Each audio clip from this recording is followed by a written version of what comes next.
नमस्कार, good morning, welcome all of you. आप सभी का स्वागत है मेरी इस क्लास में। मैं हूं मुकेश कटारे।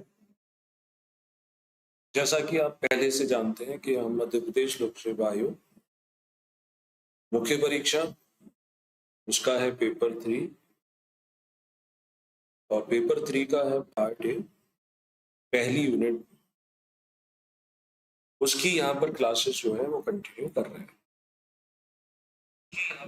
इसकी एक अलग से प्लेलिस्ट मैंने बना रखी है। उस प्लेलिस्ट में आप अभी तक के जितने भी वीडियो लेक्चर हैं, लाइव लेक्चर हैं, वो सब आप देख सकते हो जा करके, अगर आपके कोई लेक्चर छूट गए हैं तो। आज का हमारा विषय जो है वो है कृषि मूल्य नीति। सिलेबस में आप देखेंगे तो ये एक अच्छा स्टैंडर्ड टॉपिक है। सामान्यतः इसके अच्छे स्तरीय जो नोट्स हैं उनकी उपलब्धता कम है, तो उन विषयों को ध्यान में रखते हुए कि आसानी से आपको कंटेंट भी मिल जाए और प्लस इसको समझने में जहाँ समस्या आती है तो उसमें थोड़ी बहुत हेल्प मिल पाए, तो इसको लेकर के मैं एक पूरा का पूरा कृषि मूल्य नीति को लेकर के इस टॉपिक को अपने इस लेक्चर में कवर कर देता हूँ। आप चाहें तो अपने नोट्स जो है खुद बना सकते हो, सुनते जाओ जैसे कि ऑफलाइन क्लास अटेंड करते हो, और अगर बनाने में समस्या आती है, रेडीमेड नोट्स में बिलीव करते हो, तो आप हमसे परचेज कर सकते हैं।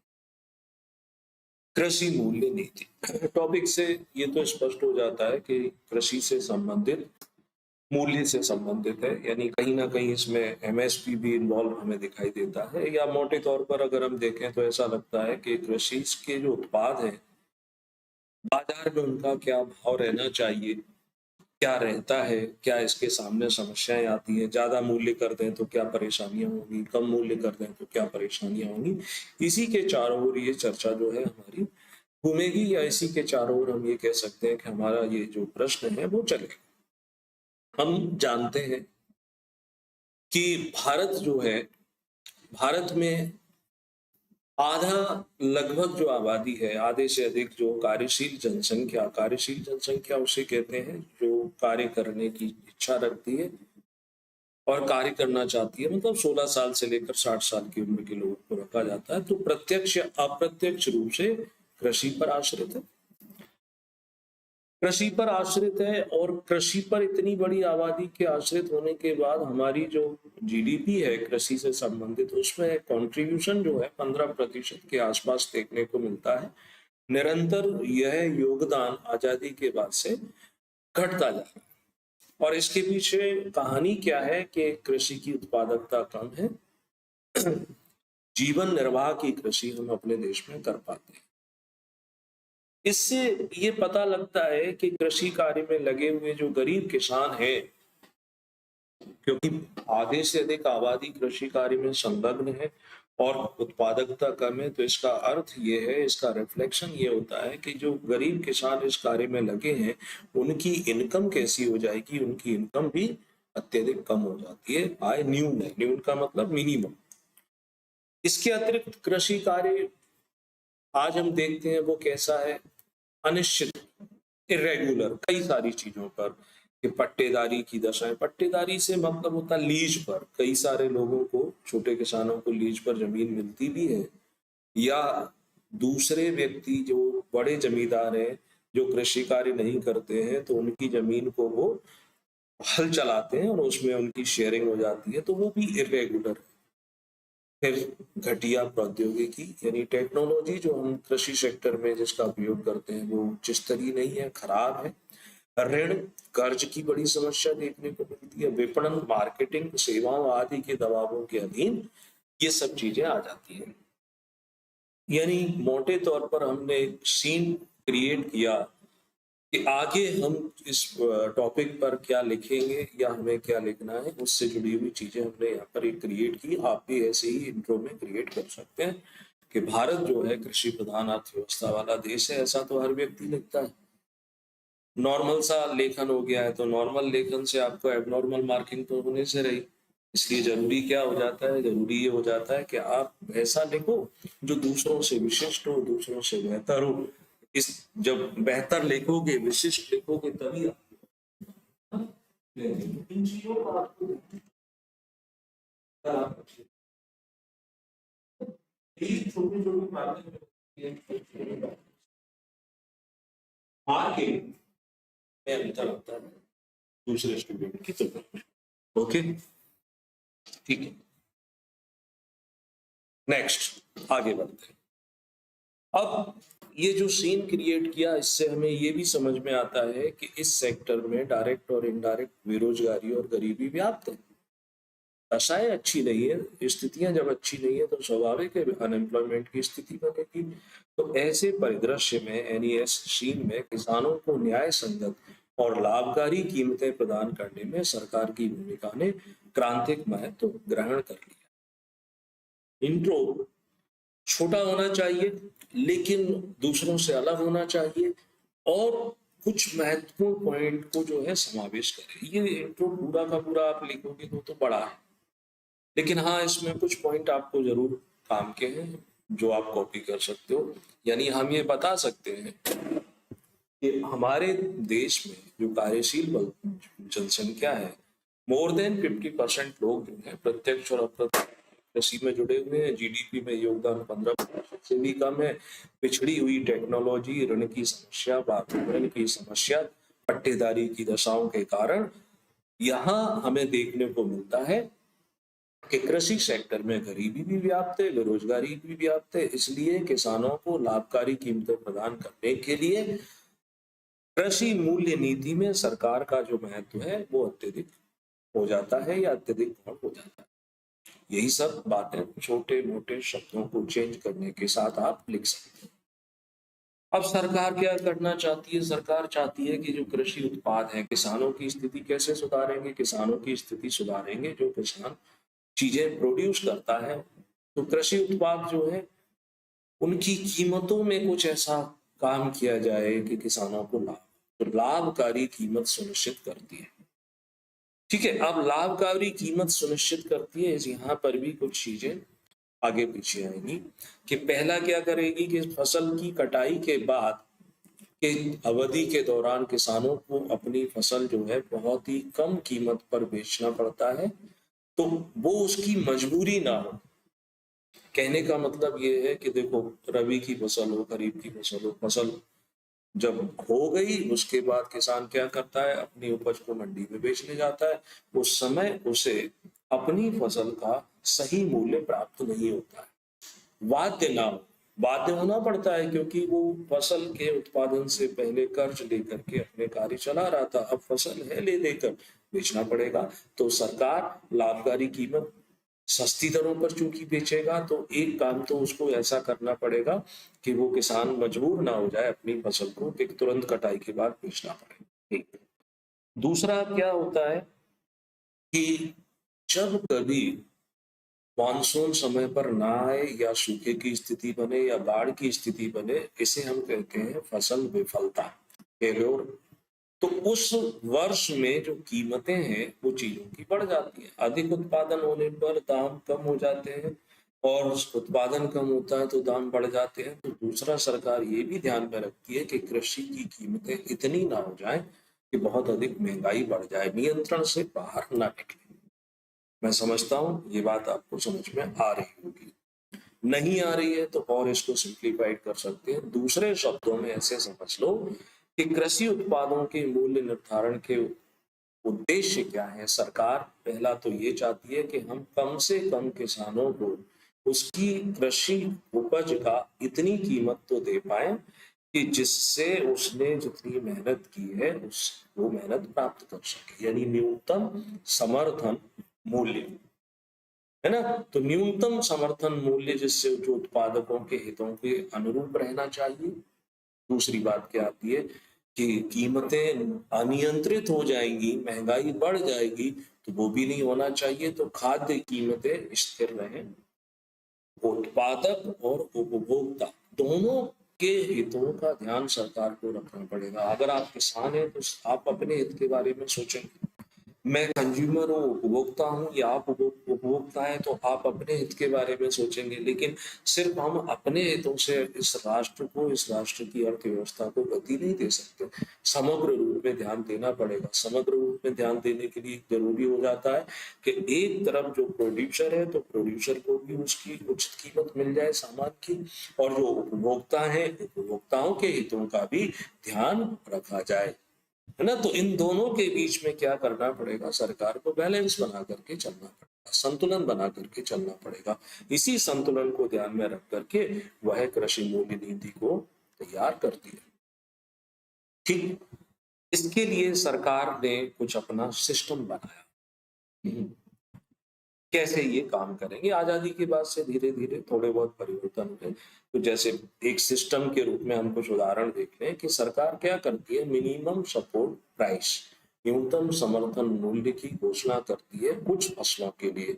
आज शायद 23 या 24 फसलों के लिए सरकार की ओर से मिनिमम सपोर्ट प्राइस की घोषणा की जाती है, यानी कि यह वह मूल्य होता है कि जिससे कम पर कोई भी व्यक्ति किसानों की उपज नहीं खरीदेगा। ठीक, दूसरी तरफ सरकार क्या करती है कि सरकार ने बोला कि हम किसानों को न्यूनतम समर्थन मूल्य जो है वो प्रदान कर देते हैं, और उसे ये भी ध्यान रखना है देश की इतनी बड़ी आबादी को कि चीजें महंगी ना मिले। खास करके हमारी आबादी का एक बड़ा हिस्सा ऐसा है जिसके पास संसाधन नहीं है, रिसोर्सेज की कमी है। तो सरकार उन तक भी खाद्यान्न तो पहुंचाएगी ना, भूख से वो ना मर जाए। तो वो क्या करती है, FCI, food corporation of India, है ना, भारतीय खाद्य निगम। तो भारतीय खाद्य निगम क्या करता है, इसके अपने गोडाउन बने हुए, वेयर हाउस बने हुए हैं, जहां पर ये अनाजों का, फसलों का भंडारण करता है। तो इनके माध्यम से वो क्या करती है, सरकार ने एमएसपी अनाउंस किया, एमएसपी पर किसानों से उसकी उपज खरीदेगी, खरीदने के बाद वेयर हाउस में ट्रांसपोर्ट करेगी, रख रखाव करेगी, और फिर वो पीडीएस सिस्टम जो है ना, पब्लिक डिस्ट्रीब्यूशन सिस्टम, उसके माध्यम से वितरित भी करेगी।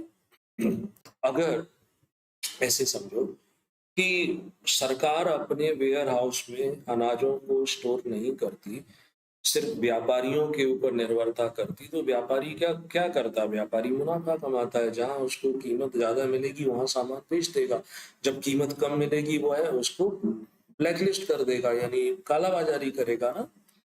तो ये सब चीजें सरकार यहाँ पर इनको बैलेंस करने की कोशिश करती है। तो कृषि विपणन यानी मार्केटिंग, मंडियां हैं, बाजार की आधारभूत संरचना है, वेयर हाउस में जो फसल है उसका सही से रख रखाव हो, वो सब काम इसके लिए सरकार करती है।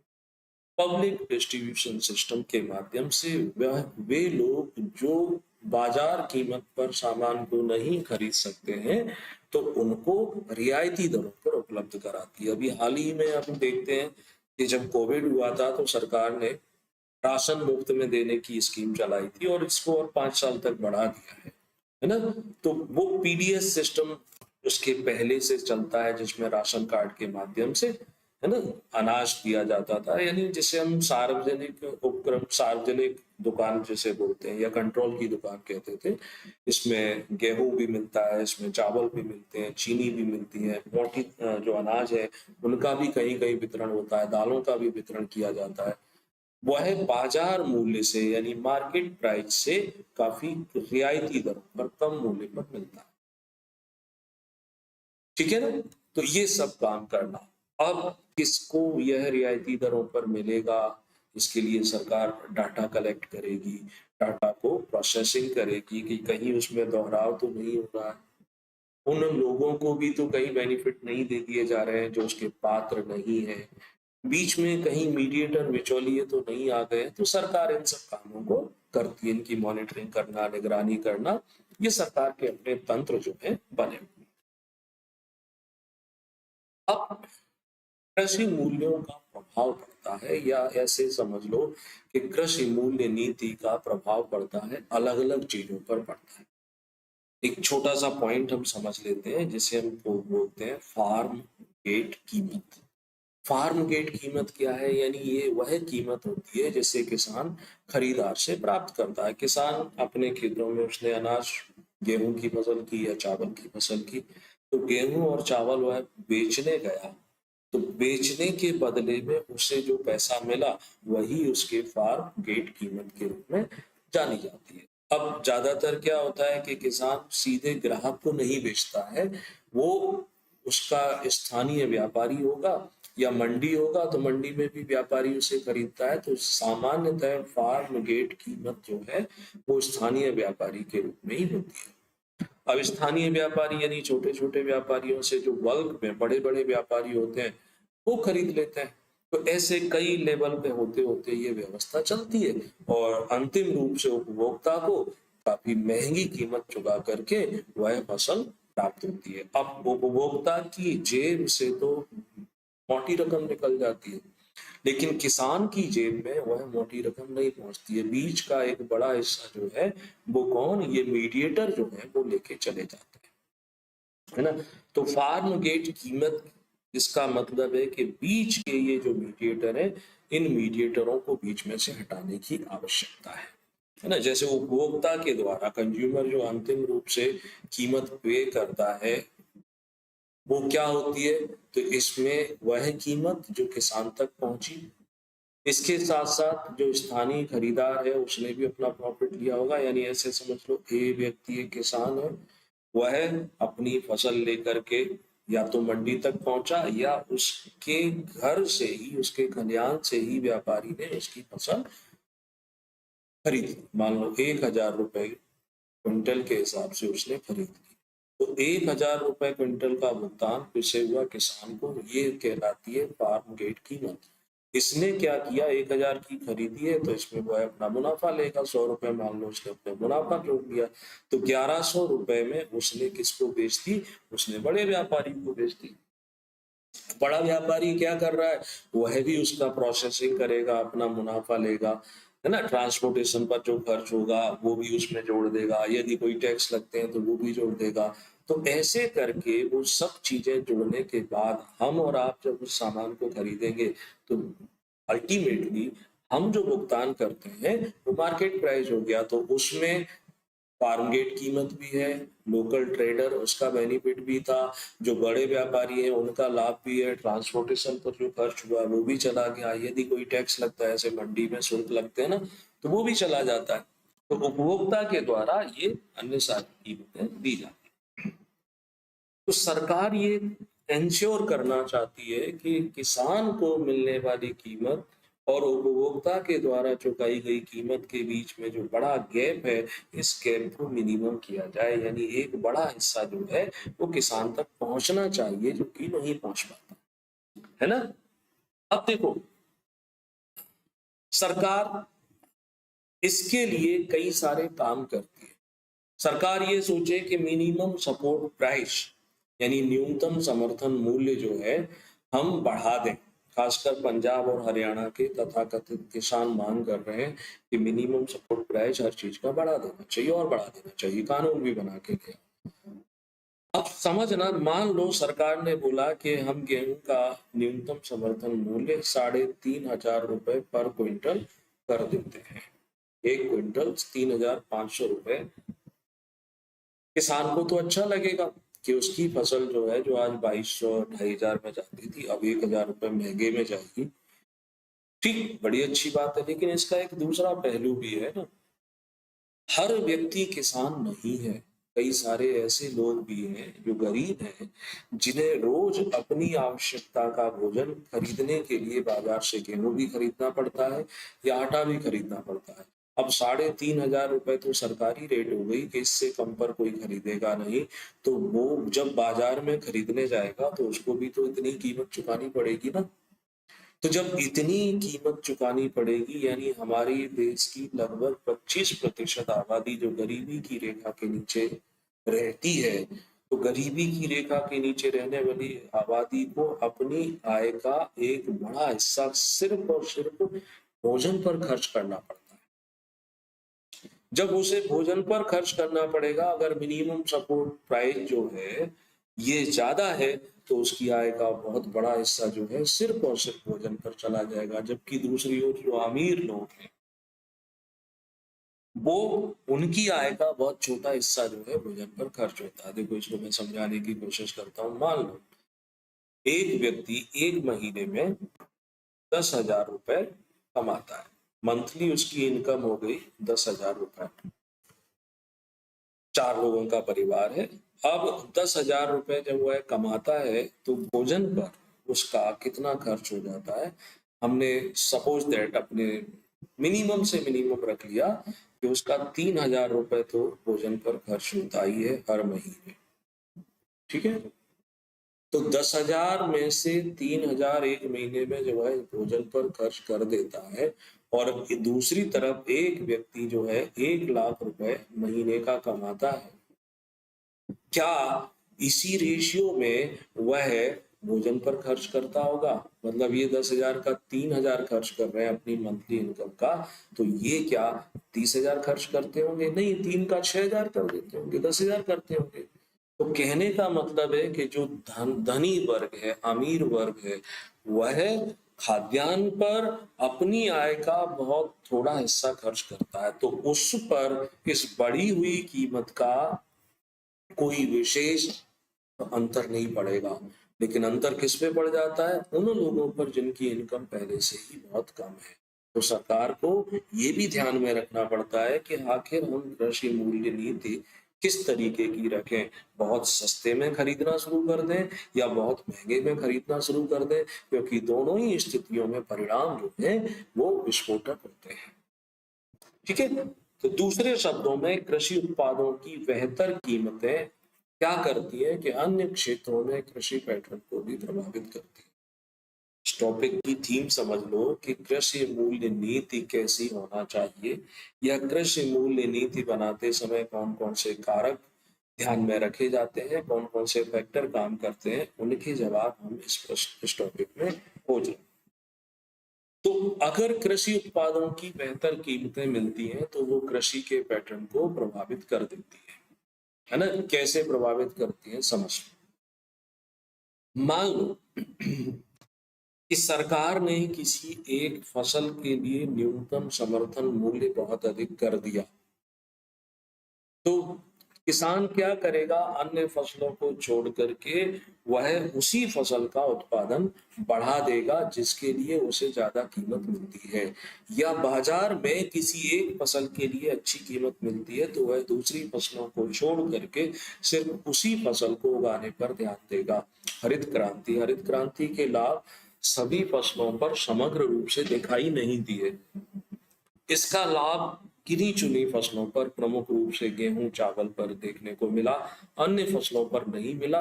क्योंकि तो जो लाभ मिलना था उसी से संबंधित टेक्नोलॉजी, उसी से संबंधित क्रॉप पैटर्न, उसी से संबंधित फसल क्रम, ये सब अपनाए जाने लगते हैं जो कि अच्छे नहीं होते हैं। ठीक है, तो ये भी हमें ध्यान रखना पड़ेगा।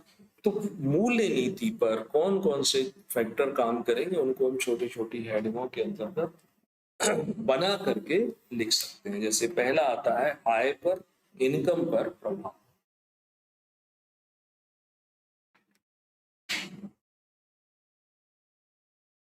चलो इनकम पर देखते हैं। अगर मान लो सरकार छोड़ दे, डिमांड और सप्लाई के ऊपर छोड़ देती है कि बाजार के निर्बाध कार्यकरण की दया पर छोड़ दिया जाता है कि जैसी डिमांड होगी, जैसी सप्लाई होगी, वैसे काम चलता रहेगा। मान के चलो बाजार में एक दुकान है सिर्फ, जब एक दुकान है तो स्वाभाविक सी बात है जो कस्टमर है उनके हित में काम नहीं होगा, दुकानदार अपने हित में काम करेगा। तो दूसरी दुकान, तीसरी दुकान, दुकानों की संख्या बढ़ जाती है तो कंपटीशन बढ़ेगा जिससे ग्राहकों को फायदा हो सकता है। लेकिन कृषि में ये सब चीजें नहीं चल पाती है कि अगर हम किसानों को या कृषि को बाजार के हिसाब से छोड़ देते हैं तो हमारी जो कृषि की अर्थव्यवस्था है वो कैसी हो जाती है? अनस्टेबल हो जाती है। कैसे अनस्टेबल हो जाती है कि तो फिर इसके पीछे फैक्टर आता है। फैक्टर ये आता है कि हमारे देश में 86% जो किसान लगभग ऐसे हैं जो छोटे या सीमांत किसान, यानी जिनके पास 2 हेक्टेयर से भी कम कृषि योग्य भूमि है। तो तो 2 हेक्टेयर से कम जिनके पास कृषियों की भूमि होती है उन्हें सीमांत या छोटे किसान के रूप में जाना जाता है। वर्ष 2003 में ऐसे किसानों की संख्या 86% थी और यह संख्या बढ़ी नहीं है, यह कम हुई है। अब समझना इससे क्या होगा कि 86% जो किसान हैं वो छोटे हैं। अगर उनके उत्पाद की कीमत गिर जाती है, उत्पाद की कीमत कब गिरेगी? जब ज्यादा उत्पादन हो गया। ज्यादा उत्पादन हो गया तो क्या होगा? उन्हें उनकी फसल का सही कीमत नहीं मिलेगी। इसको कैसे कंट्रोल कर सकते हैं? इसे कैसे कंट्रोल कर सकते हैं? सप्लाई को कम कर दो। देखो इसको दूसरे तरीके से समझते हैं। मैं एक उदाहरण ले लेता हूँ कि एक दुकान है, ये दुकानदार 10 लीटर पानी रखता है अपने पास। एक बोतल 1 लीटर की है, 10 लीटर पानी की बोतल मंगाता है और यहाँ पर रहने वाले 10 लोग हैं, एक व्यक्ति को 1 लीटर पानी लगता है। ये इस दुकानदार के पास जाते हैं, 1 लीटर की पानी की बोतल खरीद लेते हैं और उसके लिए वो 20 रुपए का भुगतान करते हैं। दुकानदार अगले दिन फिर 10 लीटर पानी की बोतल मंगाता है, 10, और ये 10 लोग फिर जाते हैं, फिर 20 रुपए का भुगतान कर देते हैं और ऐसे करके काम चलता है। यानी डिमांड और सप्लाई बैलेंस रूप में हमें दिखाई देती है। मान के चलो कि बाहर से 2 लोग और आ गए, 2 लोग और आ जाते हैं, पानी तो सबको चाहिए, यानी अब 2 लीटर अतिरिक्त पानी की आवश्यकता है, लेकिन दुकानदार के पास अतिरिक्त पानी की बोतल नहीं आती है। नेक्स्ट अगले दिन 2 लोग और आ जाते हैं, संख्या बढ़ गई, 14 बोतल चाहिए, लेकिन सप्लाई अभी भी 10 बोतल की है। तो ऐसी स्थिति में दुकानदार क्या करता है, वह जो 20 रुपए की कीमत थी इसको बढ़ा देगा, 25 रुपए के हिसाब से बेचने लगेगा, 30 रुपए के हिसाब से बेचने लगेगा, मुनाफा कमाएगा ना। ठीक है। अगर मान लो ये 10 की जगह 8 ही लोग रह जाते हैं, 2 लीटर एक्स्ट्रा बच जाता है, फिर 6 लोग ही रह जाते हैं, 2 अतिरिक्त बढ़ता है, तो वो क्या करेगा? इसकी रेट को कम कर सकता है या वहां से कम सप्लाई, ऐसे करके वो रेट को कम ज्यादा कर सकता है। लेकिन यहाँ कृषि में क्या हो रहा है कि किसान जो है, उन किसानों के उत्पाद की कीमत घट गई कि ज्यादा उत्पादन हो गया।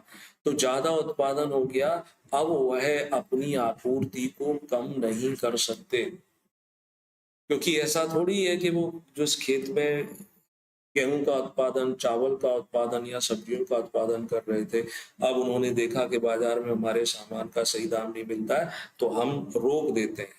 जैसे कि फैक्ट्री मेड वस्तुएं रहती हैं, तो फैक्ट्री मेड वस्तुएं क्या होती हैं? लंबे समय तक चलती हैं, खराब नहीं होती हैं। ये चूंकि पेरिशेबल गुड्स हैं, यानी कुछ समय में खराब हो जाएंगी, तो वो ऐसा नहीं कर पाते। इसलिए क्या होता है कि ये जो छोटे और सीमांत किसान हैं, इन पर नेगेटिव प्रभाव पड़ता है।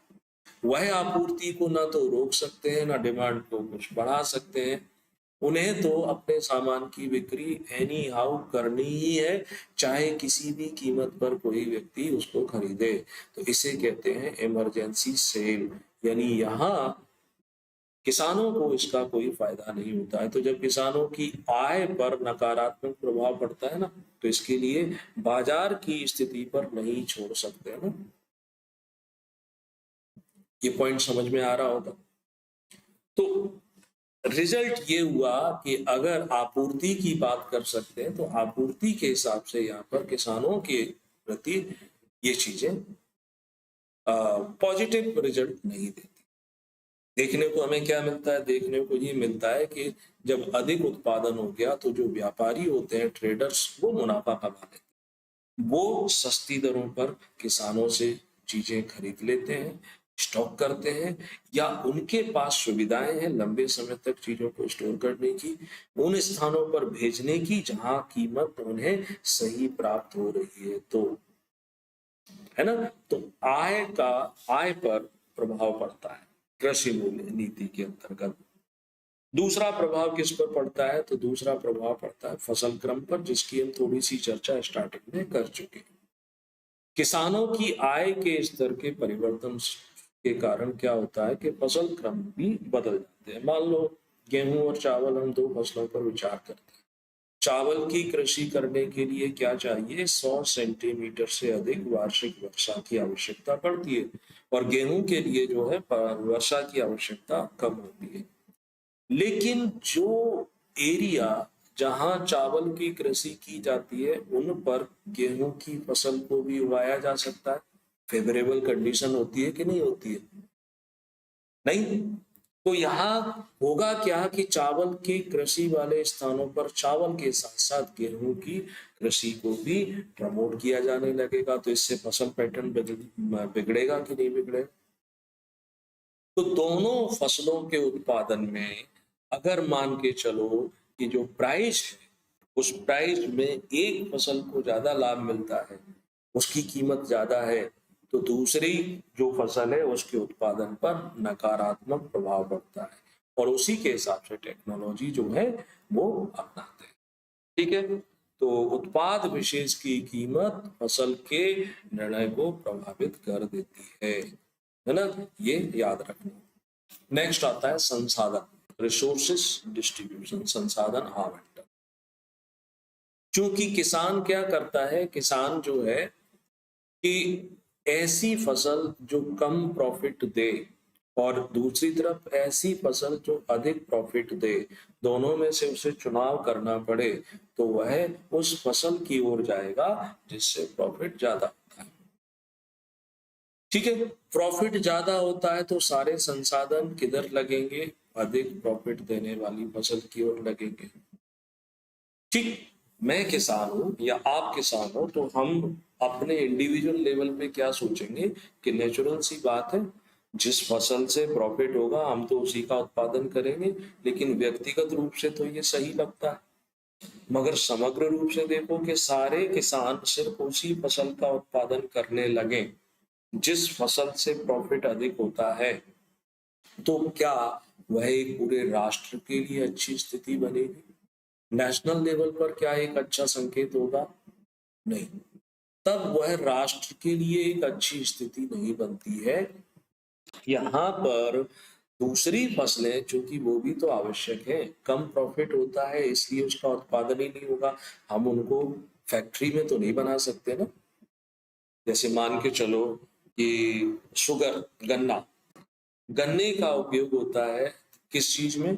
गन्ने का उपयोग किया जाता है चीनी बनाने में, और गन्ने से चीनी बनाई जाती है। तो इससे क्या होगा? इससे मान के चलो कि किसबे किसान जो गन्ने का उत्पादन करते हैं उन्हें ज्यादा फायदा हो जाता है। सरकार भी क्या करती है? सरकार काम करती है कि चूंकि शुगर मिल तक गन्ना सुगमता से पहुंच सके, शुगर मिल से दूसरे स्थानों पर बनी हुई चीनी सुगमता से पहुंच सके, तो उसके लिए अच्छे ट्रांसपोर्टेशन की व्यवस्था कर देती है। तो जहां अच्छा ट्रांसपोर्टेशन है उसके आसपास वाले एरिया में तो ये फायदा उठाया जा सकेगा, लेकिन दूसरे स्थान जहां पर ट्रांसपोर्टेशन की फैसिलिटी नहीं है वहां पर उसका फायदा नहीं मिलेगा। ठीक है। तो भारत में ये हमें अब देखने को मिलता है कि रिसोर्सेज डिस्ट्रीब्यूशन के हिसाब से भी कृषि मूल्य नीति अपना काम करती रहती है, यानी कृषि मूल्य नीति में इस पर भी ध्यान दिया जाता है। 90 के दशक से पहले होता क्या था कि एग्रीकल्चरल प्रोडक्ट को हम एक्सपोर्ट नहीं कर सकते थे, दूसरे देशों में नहीं बेच सकते थे। 90 में एलपीजी आ गया तो एलपीजी का प्रभाव कृषि पर भी देखने को मिलता है। तो वहां अब ये चीजें समझने को मिली कि अगर हम उनका निर्यात करते हैं तो निर्यात में मोटे अनाज जो है उतनी अच्छी डिमांड उनकी नहीं है, या मोटे अनाज के बदले में उतना अच्छा पैसा नहीं मिलता है। जबकि जो कैश क्रॉप्स हैं, यानी वे फसलें जो सिर्फ नगद प्राप्त करने के लिए उगाई जाती हैं, वो उनकी डिमांड अच्छी है। तो इससे क्या हुआ? रिजल्ट ये हुआ कि पूरे किसान जो थे, अगर उनके पास रिसोर्सेस थे तो उन्होंने उस रिसोर्सेस का उपयोग कहाँ करना शुरू कर दिया?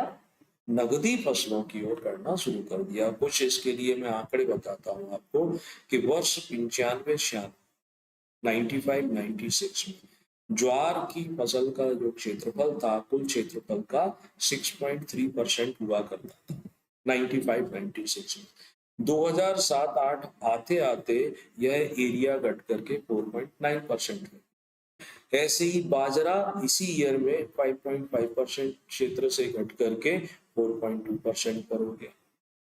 अब बाजरा है या ज्वार है, ये मोटे अनाज है। मोटे अनाज जो कि एक्सपोर्ट करने पर इनसे बहुत ज्यादा बेनिफिट नहीं हो रहा है। लेकिन दूसरी तरफ देखें कपास, तो कपास के लिए एरिया इन्हीं ईयर में जो पहले 3.8% था बढ़ करके 4.8 हो गया। चूंकि कपास कैसी है, कैश क्रॉप से, इससे अच्छी नकदी प्राप्त होती है, तो सारे संसाधन कहाँ जा रहे हैं, इस कपास के क्षेत्र में जा रहे हैं। तो यहाँ पॉजिटिव परिवर्तन सब जगह देखने को नहीं मिलते हैं। अब सोचा जाए कि अच्छा है ना कि किसान कपास की खेती करेगा, धनराशि मिलेगी, लेकिन आज हमारे देश में एक वर्ग ऐसा है, यानी पशुओं के लिए हमें चारा भी तो चाहिए। चारे की प्राप्ति कहाँ से होती है, मोटे अनाजों से होती है। एक वर्ग ऐसा है जिसको ईंधन की आवश्यकता इन्हीं मोटे अनाजों के डंठलों से वो पूर्ति कर पाता था, तो उसमें तो कमी आ गई ना।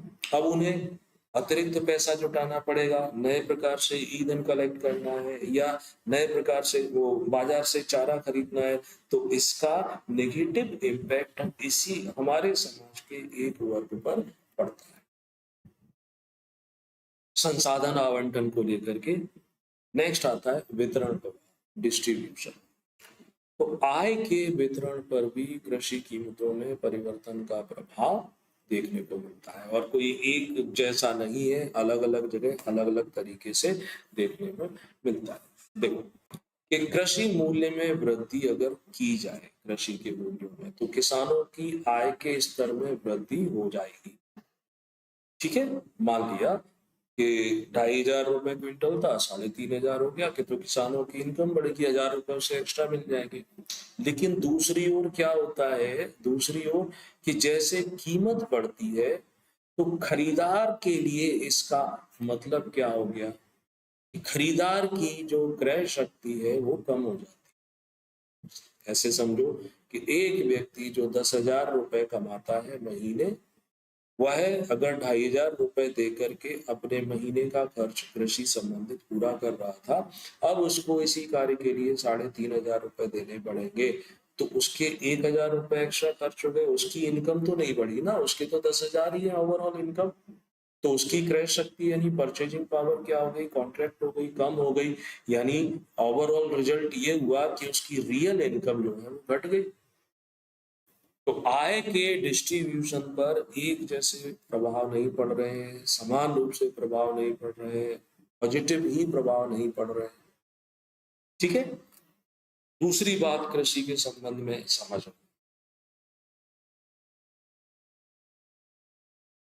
अगर अगर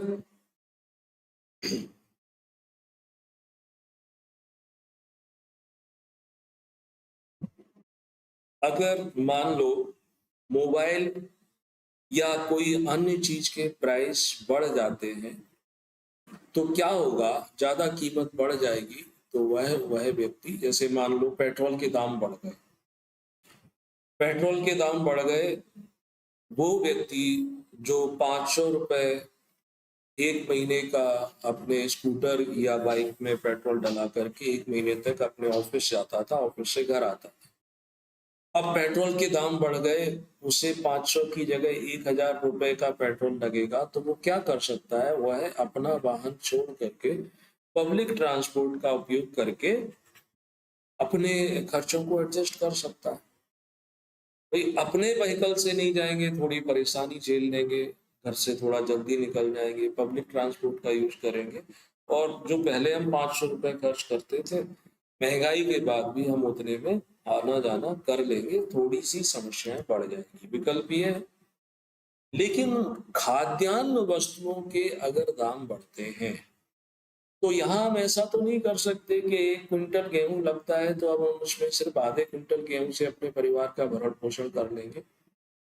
क्योंकि खाद्यान्न वस्तु ऐसी है कि जिनकी मांग और सप्लाई से, यानी उसकी कीमत बढ़ने से ऐसा नहीं होता है कि लोग उसको खरीदना कम कर देते हैं या उनकी डिमांड जो है वो घट जाती है। तो कीमत अगर बढ़ी खाद्यान्न फसलों की, तो गरीबों की जो वास्तविक आय है वो कम हो जाती है, क्योंकि उन्हें और ज्यादा खर्च करना है ना जुटाने के लिए।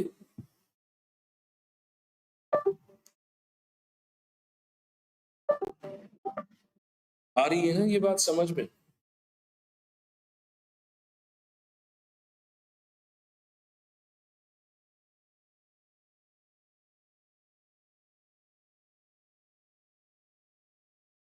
ठीक है, तो जो वह वर्ग जो गरीब है उसकी वास्तविक आय जो है और ज्यादा घट जाती है और धनी वर्ग पर इसका कोई प्रभाव विशेष नहीं पड़ता है।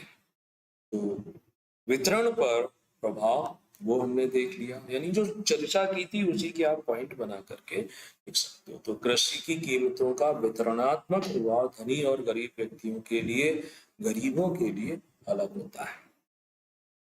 इसका एक पहलू और देख सकते हो कि देखो होता क्या है कि हमारे देश में हमने बात की 86% जो है वो कैसे किसान है, वो किसान सीमांत है, छोटे किसान है। छोटे किसान है तो वो क्या करेंगे, उन्हें अपनी फसल हुई, फसल कटाई के तुरंत बाद बेचना पड़ेगा। क्यों? क्योंकि उन्हें अन्य जो चीजें हैं वो खरीदनी है। तो खाद्यान्न कीमतों में वृद्धि से उनके जो गरीबी का स्तर है वो और बढ़ने की संभावना होती है, नकारात्मक रूप से उसका प्रभाव पड़ता है ना। और धनी किसान जो है वो उस समय अपनी फसल को बेचती ही नहीं है, उन्हें आवश्यकता ही नहीं है, वो स्टॉक कर लेंगे। तो ये भी एक उलझा हुआ सा प्रभाव देखने को। नेक्स्ट आता है कृषि मूल्य नीति में औद्योगिक उत्पाद, चूंकि कृषि मूल्यों में परिवर्तन से मांग और आपूर्ति दोनों क्रियाविधियों से औद्योगिक सेक्टर में उत्पादन प्रभावित होता है ना। तो इसमें क्या प्रभाव होता है कि देखो इंडस्ट्रियल सेक्टर, कई सारे उद्योग जो हैं जिनके लिए कच्चा माल कहाँ से आवश्यकता पड़ती है, कृषि से आवश्यकता पड़ती है। अब यदि उसके दाम बढ़ गए हैं तो औद्योगिक सेक्टर क्या करेगा, औद्योगिक सेक्टर के लिए कच्चा माल महंगा हो जाएगा। कच्चा माल महंगा हो जाएगा तो उसके जो आउटपुट निकलेंगे, यानी उसका जो निर्मित माल होगा उसकी भी तो कीमत बढ़ जाएगी। यानी कच्चे माल के महंगे होने की वजह से उत्पादन लागत बढ़ जाएगी। उत्पादन लागत बढ़ जाएगी तो वो सामान जो बनाएगा वो महंगा हो जाएगा। जब सामान महंगा हो जाएगा तो उसकी डिमांड घट जाएगी। डिमांड घटेगी तो इसका मतलब क्या हुआ, ये भी तो नकारात्मक रूप से प्रभाव डालता है ना। टेक्नोलॉजी, टेक्नोलॉजी तो टेक्नोलॉजी यानी कि होता क्या है कि वो फसल जिसकी डिमांड ज्यादा है उससे संबंधित टेक्नोलॉजी का ही विकास होता है, उसी से संबंधित जो टेक्नोलॉजी है उसका प्रयोग किया जाता है। हरित क्रांति इसका उदाहरण है कि हरित क्रांति के दौरान भारत में हमें देखने को मिला कि वे फसल जो अधिक प्रॉफिट देती हैं उनमें बेहतर टेक्नोलॉजी का प्रयोग किया जाता है। ठीक है, तो अब इसका एक और सीन देखने को मिला है कि जैसे पंजाब हरियाणा हरित क्रांति के लाभ इन्हीं राज्यों को मिले। सरकार जो मिनिमम सपोर्ट प्राइस है, न्यूनतम समर्थन मूल्य पर खाद्यान्न फसलों की जो खरीद करती है, परचेज जो करती है, तो खरीद करती है वहां पर भी राजनीतिक रूप से दबाव डाला जाता है कि इन्हीं राज्यों से करे अधिकांश हिस्सा, और ऐसा किया भी जाता है। तो ऐसे प्रदेशों में सरकार भी अपने पीडीएस के लिए खाद्यान्न काफी अधिक मात्रा में खरीदती है। ठीक है, तो वो जो प्रौद्योगिकियां है, टेक्नोलॉजी है, वो भी उसी से रिलेटेड अपनाते हैं जो कि ज्यादा लाभ देने वाली फसलें होती है। इसके अलावा कृषि मूल्य, ये भी कृषि मूल्य नीति ये भी ध्यान रखती है कि इंटरनेशनल लेवल पर कंपटीशन किस बात को लेकर है ना। विश्व बाजार में स्थितियां घरेलू मार्केट से अलग होती है। विकसित देश के उपभोक्ता जो है वो क्या करते हैं, चीजों को इंपोर्ट करते हैं, लेकिन इंपोर्ट करने के साथ साथ वो ध्यान देते हैं क्वालिटी पर। तो अंतरराष्ट्रीय बाजार में भारतीय उत्पाद उतने क्वालिटी स्टैंडर्ड को मैच नहीं कर पाते, इसलिए हम उनके समकक्ष नहीं खड़े हो पाते, है ना। अगर हम चाहते हैं कि हमारा सामान भी, एग्रीकल्चरल रिलेटेड प्रोडक्ट भी इंटरनेशनल लेवल पर अपना अच्छा परफॉर्मेंस रखे तो हमें क्वालिटी वाइज प्रोडक्ट बनाने ही पड़ेंगे। तो वो भी इसके लिए एक फैक्टर हो जाता है। फिर इन्फ्लेशन, फूड इन्फ्लेशन। विकासशील देशों में खाद्यान्नों की जो कीमत है, एक तो डिमांड ज्यादा है, आबादी ज्यादा है, तो इस कारण से क्या होता है कि डिमांड ज्यादा बढ़ती है तो उपभोक्ता मूल्य सूचकांक जिसके आधार पर इन्फ्लेशन की गणना होती है, तो यहाँ पर कई सारी चीजें जो है उसमें लिस्टेड है। तो उसमें लिस्टेड होने की वजह से क्या होता है कि यहाँ पर उसकी कीमतें अधिक दिखाई देखने की मिलती है। जैसे ये कुछ आंकड़े भी दिए गए हैं, अगर आपको याद रहे तो लिख लो, नहीं रहे तो इसको छोड़ भी सकते।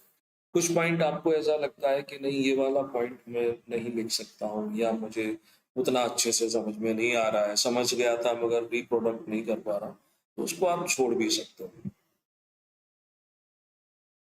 तो ये वो फैक्टर थे, यानी कृषि मूल्य नीति से संबंधित बातें थी जो यहाँ हमने डिस्कस की कि कृषि मूल्य नीति का प्रभाव क्या पड़ता है। अब आते हैं कि कृषि मूल्य नीति बनाते समय कौन कौन से कारक होते हैं, कौन कौन से फैक्टर होते हैं जो उसको निर्धारित करेंगे।